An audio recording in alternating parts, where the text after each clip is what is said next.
Hi guys, welcome back to the kitchen. Today I have an absolutely glorious steak supper for you. It is full of flavor. This is a steak supper with a crying tiger sauce and a sesame baby gem salad. The beauty of this steak comes from the sauce it is marinated in. We've got oyster sauce, sesame oil, and a little bit of soy sauce to give really great flavor to the steak.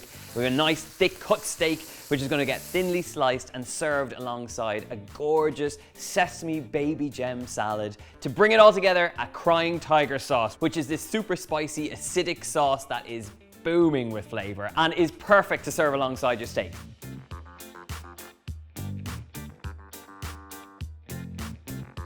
Now for this steak, I'm going to use a ribeye. I've got a really nice one with marbling of fat and a rich red color, but you really want to make sure that you get a thick cut steak here, otherwise you're just not going to get that really tender interior. Now when it comes to cooking steak, always a good thing to do is to pat it dry, remove as much moisture as possible, but also to leave it at room temperature so that as soon as it hits the pan, it starts cooking rather than having to raise up its temperature and start to sweat it. So we should get a really good and rich brown on this, and I'm using a hot griddle pan. As you can see, it's already smoking. It needs to be at that hot temperature in order to get really good griddle marks and that smoky flavor throughout. So to this steak, we're going to add a little bit of oyster sauce, a little bit of soy sauce, and some sesame oil to bring it all together. So straight in on top of the steak and let's get it coated. There is something lovely about the thickness and the unctuous nature of oyster sauce, and it is one of those ingredients that I think people are nervous to use, but it adds this really great umami hit to a steak like this. So on top of that, a little bit of soy sauce for salty flavor, and then to bring it all together, a good glug of sesame oil. About a tablespoon's amount goes here. Just using a tongs, just completely coat it. Give it a moment to really absorb that flavor, and if you have time, you could easily leave this in the fridge for about an hour or two, or even overnight, and it'll infuse with even more of that salty flavor. But as it is, and if you are cracking on and making a quick supper, you will be able to get flavor from it even just with a short little lick of saltiness. So once it's nicely coated in that mixture and you've pressed it in, it's in every nook and cranny, make sure you have a nice hot griddle pan that's at a temperature that it starts to smoke at. If it is not at this high temperature, you're not going to get that really great flavor going on and those really lovely char marks. So as soon as you have that, which we do have now, you're going to pop that steak straight on top, listen for the sizzle, and press it right down. Make sure it's contact all the way across the meat. And the flavor, the minute it hits the pan, is spectacular. You get smokiness in the kitchen, there's good things going on. Now, while that's cooking out, it's going to take about 2 to 3 to 4 minutes either side, depending on how rare you like it. I think this is going to be about 3 minutes either side, so we get a nice blush in the center of the meat. Now, while that's cooking out, we're going to make up our sauce to serve alongside here. This is my crying tiger sauce, which is kind of inspired by a whole load of different sauces, but it's kind of got its basis in a Thai dipping sauce, which has that balance between sweetness, saltiness, and sourness. And our sourness comes in the form of some lime juice, which I'm going to add in. To that, we're going to get our sweet element coming from a little bit of brown sugar. Give that a little mix up just until that sugar dissolves.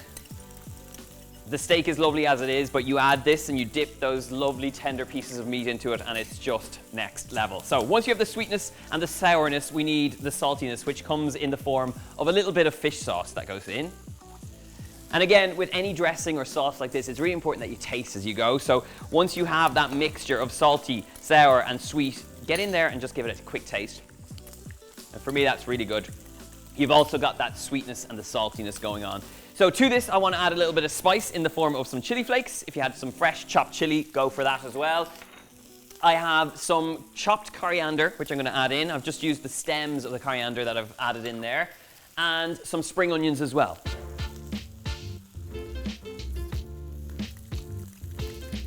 And the last ingredient, some toasted rice powder. It's going to do two things. One, it's going to add a nice texture to the sauce, but it's also going to add a smoky flavor, which should echo the smoky flavor that we're going to get from our griddled meat. If you can't find this, you can leave it out, or you can make it yourself by toasting up some sticky rice and then grinding it in a pestle and mortar. Give that a good mix. Give it a little taste. Whew! Oh, lovely. Right, sauce is made. Let's get back to our steak. Have a look at this. Ooh, ooh, ooh, look at that. Absolutely gorgeous. Give that a turn.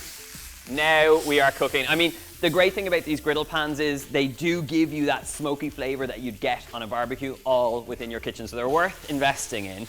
You want something that's nice and heavy like this one is. And while this cooks out on the other side, we're gonna make up our salad very quickly. So we've the sauce, we've the steak, nearly everything coming together. My favorite thing to do is to make a very simple, quick salad using these baby gem lettuce leaves. Now, you can do this in a multitude of ways. You could tear off the leaves and break them up, but my favorite thing to do with these is take a sharp knife, run them straight down the center, and you expose that glorious color in the center, this nice vibrant green, and then you just slice it into 8s or 6s, just until you get nice kind of quarters.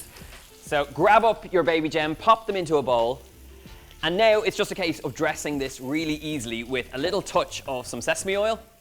Pour that in. And for some sharpness or acidity, you could take some of the sauce and pop it in here and just toss it through, but a little touch of rice wine vinegar. And we're gonna add some spring onions for a bit of bite. Plenty of herbs. I've got a nice selection of mint and coriander. And for a bit of crunch and some nuttiness, and to echo the sesame oil that's in our steak, I'm gonna toss in some sesame seeds, and then just bring it up, get your hands involved, and give it a good toss. And look at those colors, really gorgeous, and a great salad to serve alongside steak. So we've got salad, we've got sauce, we've got steak. Let's take this off and rest it.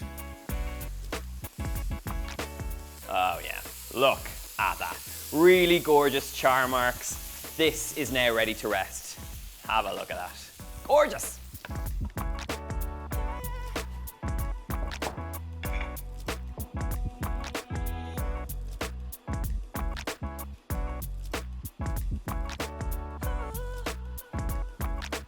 So the steak has been resting at this point now. I've served up my sauce, I've served up some of that gorgeous salad, and now it's time to dive into this, slice it up and serve it.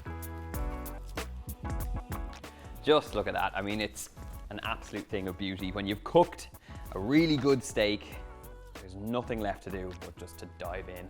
So just serve up some of those lovely slices with that dipping sauce and that salad, and this is ready to rock.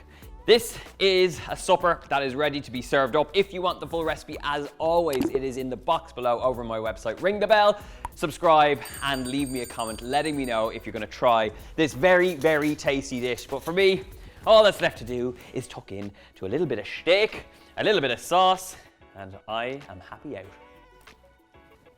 Yum. So good. See you soon.